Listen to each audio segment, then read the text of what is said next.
We're in today with the Nvidia Quadro 5000. This is a 2010 video card with 2.5 gig of VRAM. It's got 352 shaders running at 513 MHz on the core clock and 747 MHz on the memory clock. 320 bits bus width, DirectX 11, and today we're gonna use two of them in SLI, and we're gonna pair it up with this i7 4th gen with 4 cores and 8 threads. This is a very interesting setup, but the only problem I had was that I wanted to use this with that E5 CPU.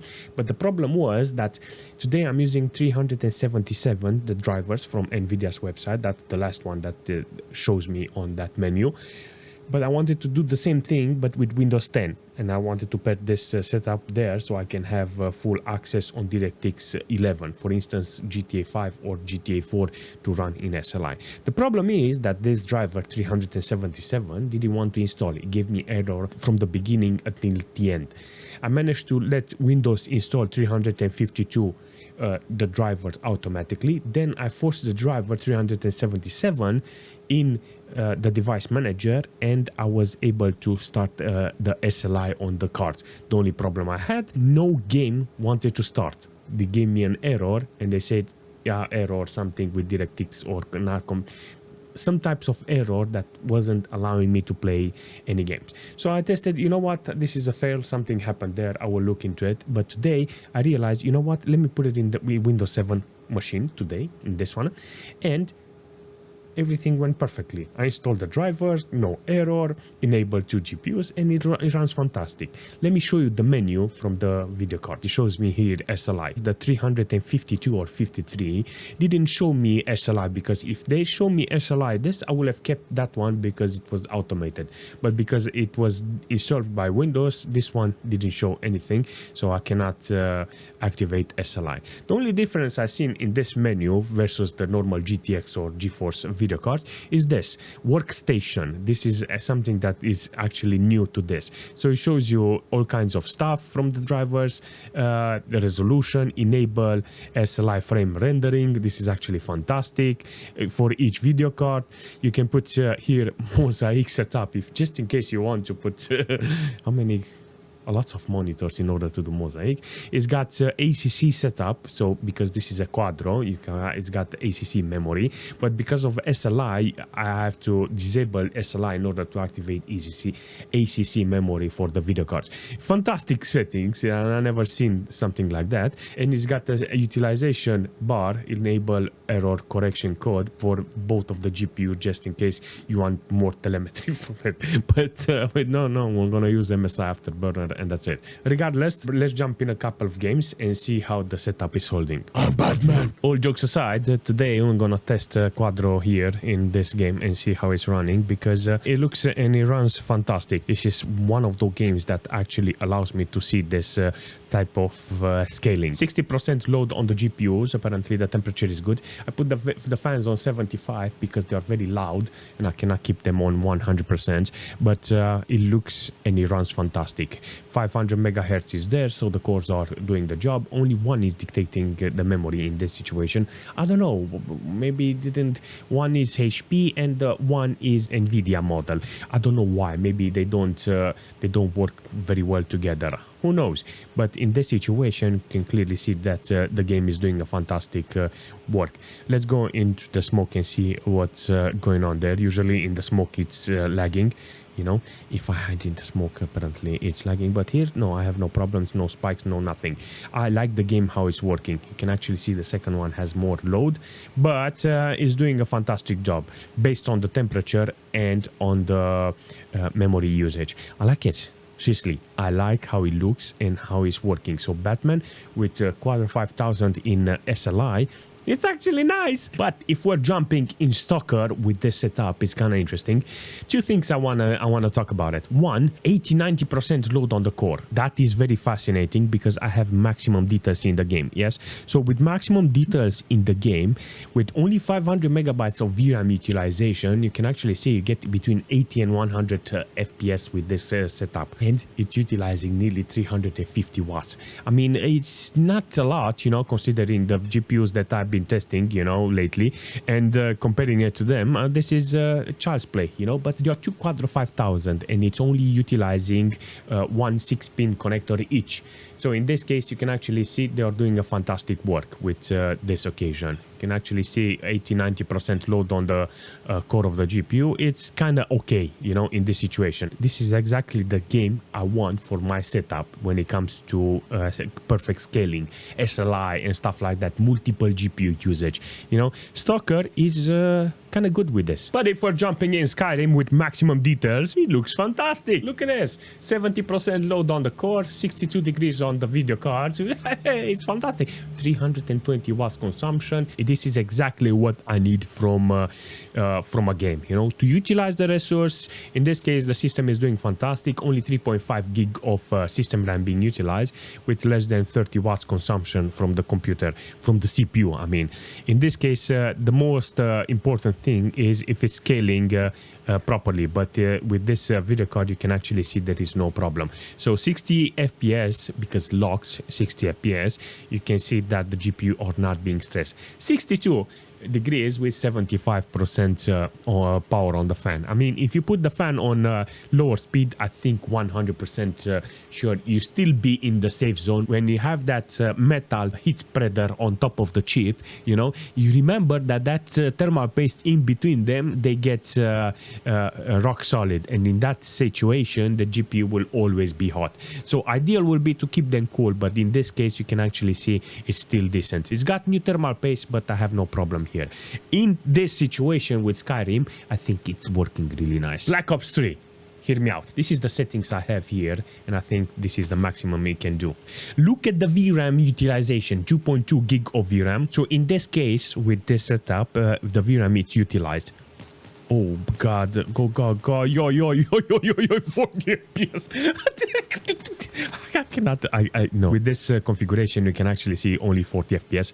I think I have to lower the render scale in this case in order to get more FPS, or even lower the details. The wattage is there, so it's consuming a lot of watts in this case with this setup. 95% load on the cores, so the GPUs are being utilized. It looks fantastic, but yeah, it doesn't run fantastic. You can clearly see that the FPS is not with me in this case. Let's put 50% render scale in order to see if I can I get more FPS maybe. I remember last time I was here and I thought there was a problem with the GPU, you know, but it's not a problem with the GPU. Apparently 74 FPS it's possible. Okay, so 50% render scale, it's kind of horrible, so we're gonna put 70% render scale. 70% render scale, it looks okay. 2.1 gig of VRAM, but this is the only time I'm seeing this video card utilized like this. So 84% load now with 70% render scale.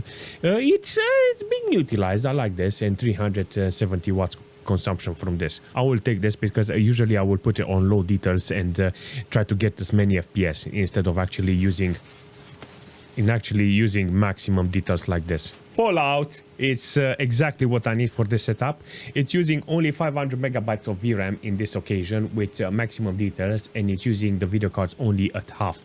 This is the proper way to use a video card like this. I really like this idea of 60 FPS locked because it helps me with the video card, and I don't have any problems in this occasion. The game is okay, it's running okay, it looks okay, it's not stressing the card, so the hardware is okay in this occasion. And yeah, there's a couple of spikes here and there, but not a lot of stress overall. You know, I like this type of games that is benefiting from SLI, but they're not butchering. So this is a big check for Fallout in this case. Does it run Crysis with 360 watts on maximum details? Apparently the video cards with 99% load in this occasion. You can actually see that the game is pushing the whole setup, the whole SLI setup to the limits.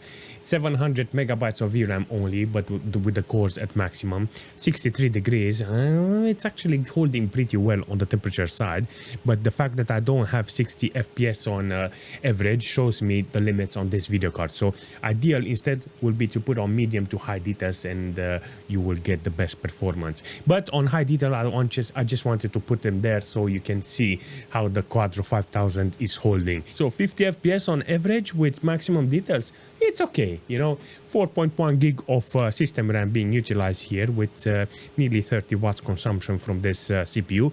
I think the whole thing, the whole setup, it's actually fantastic. But if you're jumping in Battlefield with this setup, let's actually take a look and see what we have here. I have low details with this setup, but I will keep it on low details because I want to see the GPU and the system, how it's performing. It's running really well. You can actually see that the setup is doing a fantastic work here. I got hundreds of FPS in this occasion with this computer, and maximum core load on the GPUs. 700 megabytes of VRAM utilizing, having 110 FPS on average. Not bad considering how old is this setup. Do I need to sacrifice the FPS in this occasion in order to get better quality? No, I like the FPS. I really like the FPS, and then I even have a nice wattage consumption here, but I do want some efficiency on the other hand, seriously. But if we're jumping in Metro with this configuration, you can actually see on maximum details I got like 360 watts consumption. It looks so great, you know, but if I really want the high performance from this, I think I have to lower some quality here. It looks great, you know, but it's utilizing a lot of resource, and it's gonna be very heavy on this. Oh my god, the moment I start shooting, you can actually see it's kind of hard on this computer. All right, it's kind of hard on this SLI, but it's doing the job, you know. Definitely a great quality. Definitely a great game to play on a setup like this. The SLI is holding with maximum load on the GPUs, but the temperature is getting higher and higher. But the VRAM is not being utilized here, so you need to understand that because that's a big factor in this situation. If we're jumping in Dragon Age with this system, you can actually see on maximum details with DirectX 11 menu activated. It's lagging. I don't have 60 FPS. I think I should have kept it on DirectX 9 or something in order to benefit from high FPS. But I wanted to see maximum details, and apparently it's lagging. 50 FPS with a lot of stutter around frame time. Look at the frame time. What's that? Seriously. But it's utilizing 350 watts consumption from the wall in this occasion, the cards. It's very interesting to see this type of performance from SLI kit like this. I feel there is something wrong here. I don't know what, but something is wrong because 70-80% load on the cores, and I only got 51 FPS on average. The CPU is not fully loaded, so I think there is a bottleneck in the bandwidth here with the card itself. I think if I lower it to DirectX 9, then I will definitely get a higher FPS. But DirectX 11, I think it's bottlenecking that bandwidth, that PCI Express lane. I don't have 99% load on the video cards. I don't have maximum VRAM in this situation. I don't have maximum load on the CPU. It's an i7 4th gen in Dragon Age, come on. And I only got 40-50 FPS on average, and with a lot of frame time. Look at that. What's that? I'm just curious, what do you think? Do you think it's the PCI Express? But if you're jumping in Gothic with this setup, you can actually see on maximum details that the setup is doing fantastic. It's not fully loaded, 50-60% load on the core. The VRAM is barely utilized, 200 megabytes of VRAM in this case. This is the type of game that needs to be played on an SLI setup, you know? I like this type of game that is utilizing SLI. And in this situation, it's working really nice with this Quadro. I want to play more games like this. Is it worth having a Quadro setup like this? I think we have to look on the single side. Majority of the retro games, they are with DirectX 9 and 10. DirectX 11, I mean, if you can find two video cards like this, cheap, and put them in SLI, I think you will be the winner. Considering the older video cards, rare video cards, are more expensive, to get like with 40 pounds, two video cards like this, because I paid like what, 15-20 pounds for a video card like this, they're really stupid cheap, you understand? I think you can get away with it, and you can have a really nice SLI setup. Considering that 2.5 gig of VRAM that is got on it, I think it will be a very interesting setup. But you did manage to see today on this Quadro 5000 that the VRAM was barely filled up, you know. The only game that managed to go nearby was Black Ops 3. And that's it, on maximum details. I mean, maximum medium to high details. 2.2 gig of VRAM. But I only had 40 FPS on average. So it was not really worth on actually utilizing the video card there. I think they're okay, you know. If you can find them really cheap, it's good to have a spare or to build up a proper retro machine with this type of video card. If you have any suggestion in the future for this setup, leave a comment and I'll see you very soon.